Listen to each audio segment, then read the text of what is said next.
안녕하세요, 셀링남입니다. 오늘은 정부 지원 사업에 대해 아주 빠삭한 고수분을 모셔봤습니다.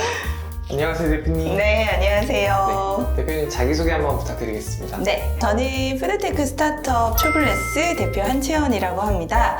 일단 스타트업계 몸담은 지는 지금 한 5년째 되고요. 그동안 농심과 퓨처플레이부터 투자를 유치했고 정부 지원 사업은 스타트업이 절대 빼놓을 수 없는 분야이기 때문에 여태까지 창업 5년 동안 누적 한 8억 원에 가까운 비용을 수혜받아서요. 오늘 그런 노하우들 좀 알려드리려고 이 자리에 나왔습니다. 반갑습니다. 네, 반갑습니다. 네. 대표님 궁금한 게 네. 정부 지원 사업을 시작하시게 된 기간은 얼마나 되실까요? 네. 저는 창업 시작부터 함께 했기 때문에 지금 한 5년 정도 된 것 같습니다. 혹시 원래 이전에는 어떤 일을 하셨는지? 네. 이전에는 제가 EBS나 YBM의 한문 강사였고요. 그래서 교육업에 종사하다가 우연하게 이런 지원 사업과 창업을 장려하는 정부의 정책을 알게 되면서 준비해서 지금까지 하고 있습니다. 그럼 이전 사업보다는 정부 지원 사업이 조금 더 메리트가 있는 거네요? 네, 굉장히 메리트 있고 사실 사업을 영위하는 거는 소상공인이나 스타트업이나 사실 거의 똑같다고 저는 생각은 해요. 근데 약간의 한 끗 차이로 누군가는 소상공인이 돼서 대출도 어렵고 매출 기반의 한 반밖에 나오지 않지만 스타트업이 되면 어떤 무한한 잠재력을 인정받아서 매출의 10배, 20배까지도 대출을 받을 수 있고 또 지원 사업도 얻을 수 있기 때문에 저는 모든 소상공인 분들이 난 소상공인이라 못 받을 수가 없어가 아니라 한 번쯤 도전해 보셔서 스타트업으로 성장하는 그런 경험을 만끽해 보셨으면 합니다. 그러면 여태까지 그 정부 지원 사업금을 많이 받아보셨을 텐데 네. 제일 많이 그 큰 금액이라고 해야 되나요? 네. 그런 게 기억이 나실까요? 네, 큰 금액은 이제 디딤돌 R&D 사업인데요. 그거는 1억 2천만 원 정도 수혜받아서 이제 올해 4월에 드디어 종료가 됩니다. 그래서 기술 개발 사업이다 보니까 금액이 좀 큰 편이에요. 그러면 정부 지원 사업 같은 경우는 신청하는 기간이나 뭐 이때 시즌은 신청이 없다 이런 것들이 따로 있을까요? 네, 거의 이제 통상적으로 1년 내내 나오긴 하지만 보통 피크가 1월에서 3월 딱 이 시즌이네요. 굉장히 유리하고 메리트 있는 큰 사업들이 이때 집중이 되어 있기 때문에 지원 사업을 정말 받고 싶다라고 하신다면 이 시즌을 절대 놓치시면 안 됩니다. 그러면은 이 개인으로 혼자 신청하는 게 있고 또 컨설턴트 분이 따로 계신다고 그러는데 네. 그런 것들 이 두 가지를 비교했을 때 어떤 게 좀 이점이 있을까요? 개인은 스스로 준비를 해야 되는 대신 좀 막연하고 어려울 수 있지만 비용이 들 게 없겠죠. 내가 스스로 공부하고 탐구하면 발전할 수 있고 또 선정이 될 수도 있겠지만 사실 맨 처음에 그게 합격할 확률은 굉장히 낮을 거예요.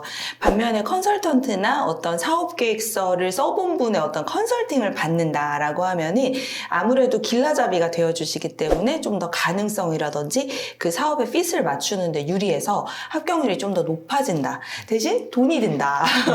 네, 그런 단점이 있을 것 같습니다. 네. 아무래도 돈을 쓰냐 안 쓰냐 그 차이겠네요. 그렇겠죠. 모든 것이 다 이제 우리 사업가 대표님들 느끼시겠지만 싸고 좋은 건 없잖아요. 그렇기 때문에 싸고 좋으려면 내가 그만큼 잠 못 자고 노력하고 공부해야 되는 거고 내가 조금 더 비용을 들이더라도 편하게 가고 싶다라고 하신다면 그런 컨설턴트나 아니면 선배 후배 중에 그런 지원 사업 되신 분들 있을 거 아니에요. 도움을 좀 받아보시는 것도 추천드립니다.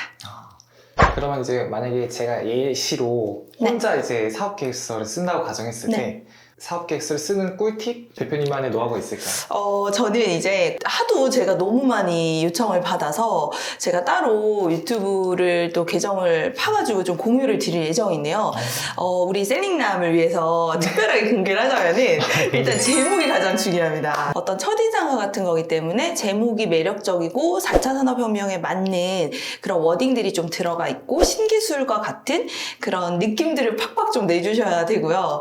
그게 뭔가 허구 로 만들어내라가 아니라 실제적으로 그런 기술 베이스를 좀 갖춰 놓으시면 유리하다. 네, 그리고 좀 잘된 사업 계획서들을 샘플링을 좀 얻으셔서 한번 보시면은 좀 감이 서실 거예요. 그리고 지원 사업 계획서가 나빠서 떨어지기보단 사실 읽는 자로 하여금 무슨 말인지 못 알아듣게 써가지고 떨어지는 경우들이 많습니다. 그래서 이 내 사업을 충분하게 이해할 수 있도록 내가 썼는지 진짜 메타인지 하시고 내 사업 계획서가 남들이 이해할 수 있는지 없는지 판단해 보시는 게 중요할 것 같아요.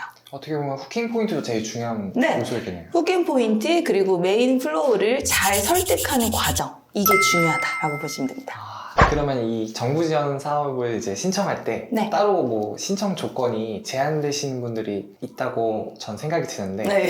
신청 제한 같은 게 뭐 별도로 있을까요? 네, 있습니다. 일단 지원 자격 같은 것들이 공고문에 나와 있는데요. 지원 사업마다 약간의 차이는 있지만 일반적으로 채무 불이행을 하신 분들, 네네. 뭐 워크아웃 대상자다라고 할 경우에는 이제 지원 사업에 좀 제한이 걸리는 경우가 있고요. 과거에 어떤 불법을 저질러서 지원 대상 자체가 안 되시는 분들이 있어요. 주민번호로 다 조회를 하거든요. 개인정보를. 그래서 뭔가의 이제 지원 사업을 가지고 범법행위를 했거나 불법을 저질렀다. 이런 분들은 안 됩니다. 또 아까 워크아웃이나 채무불이행자는 이제 어렵다고 했는데 또 반대로 제도전 창업 패키지라는 사업은 또 그런 분들에게 기회를 주기 위한 사업이기 때문에 또 제도전 창업 패키지는 사업으로 인해서 빚을 졌거나 내가 채무불이행을 한 적이 있다 할지라도 지원 자격이 된다는 점을 알아두시기 바랍니다. 또 유사사업에 그런 수혜 이력이 있으면 또 안 되는 사업도 있고요. 유사사업에 경험이 있어도 또 중복이 되는 사업이 있고 굉장히 다릅니다. 그럼 대표님께서는 이제 정부 지원 사업을 하셨을 때 네. 좋았던 점과 안 좋았던 점이 분명히 있을 텐데 진짜 네. 있죠. 엄청 많죠? 네. 기억나는 에피소드 한번 공유 가능하실까요? 네, 모든 인생 사연에 일장일단이 있잖아요. 이 지원 사업도 마찬가지입니다. 일단 장점은 어떻게 보면 무자본으로도 창업을 할 수 있을 만큼 정부가 나에게 투자를 해준다, 돈을 준다라는 게 장점인 건데 반대로 또 그만큼 해야 될 서류들이 엄청나요. 그래서 제가 어쩔 땐 서류봇이 된 것처럼 내가 경리인가 대표인가 막 이런 게 헷갈릴 정도로 굉장한 서류 작업이 많아지는 경우들이 있어서요. 그건 또 단점인 것 같아요. 그래서 가끔 현타가 올 때가 있습니다. 그러면 대표님께서 이제 최종적으로 이제 목표하는 방향성이나 이제 정부 지원의 목표가 따로 있을까요? 저는 정부 지원 사업 받아보니까 어떤 신사업을 발굴할 때 그것에 대한 리스크가 좀 크잖아요. 내가 계획한 대로 되었어도 이게 시장에서 잘 반응이 올까 안 올까에 대한 불확실성이 있는데 그럴 때 지원 사업을 활용하시는 것이 좀 팁인 것 같고 제가 어떤 제품 개발을 해서 시장에서 반응이 좋다 그런 것들은 매출로 선순환을 시키고요.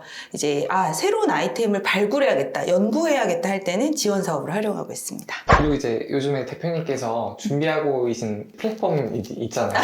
네. 그 정부 지원 사업이나 네. 소량 이제 공식 따로 이제 제조 쪽이나 네. 한번 간략하게 소개 가능하실까요? 일단 제가 청년창업사관학교 출신이고 저는 예비창업자로 이제 입교를 했었는데요. 그 과정에서 너무 많은 제조사들을 제가 다 찾아다녀야 했고 그 다음에 또 미팅을 해도 잘 모르겠고 처음이라서 그래서 사업 개발까지 1년이라는 시간을 허비해야 됐었어요. 뭐 물론 당연히 공부가 됐지만 지금에 있어서는 좀 아까운 시간이긴 한데요.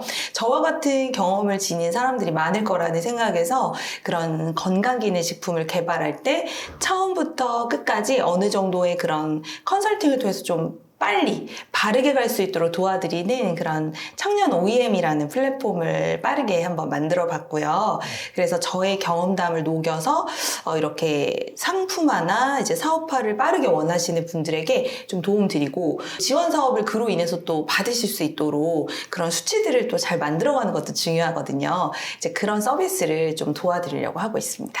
최근에도 정말 대표님이 만드신 그 사과식초 네. 다이어트 그 제품 정말 미약품에 있는 제품이죠? 네, 맞습니다. 얼마 전에 강한소상공인 대회라는 큰 대회에서 이제 저희가 수출 이력을 확보한 고체식초가 또 1등을 해가지고 이렇게 상도 받고 네, 그리고 세계 한상대회라는 미국 박람회도 참여를 했었는데요.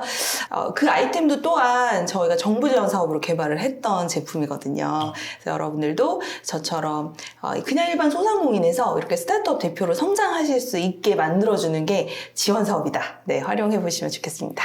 꼭 활용하시죠. 네, 꼭 하십시오. 네. 그럼 마지막으로 이제 정부 지원 사업에 대해 관심 있으신 분들에게 뭐 한마디나 조언 부탁드리겠습니다. 일단 시작이 반이라고요. 여러분들이 지원 사업에 대한 일단 관심이 생겼다면 벌써 반은 해결했다고 생각을 합니다. 그래서 K-스타트업이나 기업마당 같은 사이트 둘러보시고요. 본인에게 맞는 지원 사업을 무작정 찾으려고 하기보다는 지원 사업이 어떤 거구나, 공고문은 어떻게 생겼구나 라는 것들을 먼저 숙독하고 이해하시는 게 필요할 것 같아요. 그래서 차근차근 뭐든지 요즘 유튜브에 그런 거 많잖아요. 뭐 1년, 뭐 한 달 만에 5천만 원 벌었다. 1,000만 원 벌기. 1,000만 원 벌기. 맞아요. 저 사실 그런 거 되게 안 좋아하거든요. 세상에 고생 없이 이루어지는 건 사실 없더라고요. 그래서 이 지원 사업도 뭐 내가 한 달 만에 5천만 원 받아야지 막 이런 목표 세우지 마시고 정말 차근차근 좀 멀리 보고 책을 읽으면서 내 지식을 쌓아간다는 생각으로 좀 천천히 다가가시면 훨씬 더 좋은 결과가 빠르게 올 거라고 믿습니다. 대표님 오늘 정말 좋은 정보들 노하우 많이 얻은 것 같아서 귀한 시간 내주셔서 감사합니다. 저도 감사합니다. 그러면 오늘 영상은 여기까지 마무리하고요. 구독과 좋아요. 감사합니다. 감사합니다.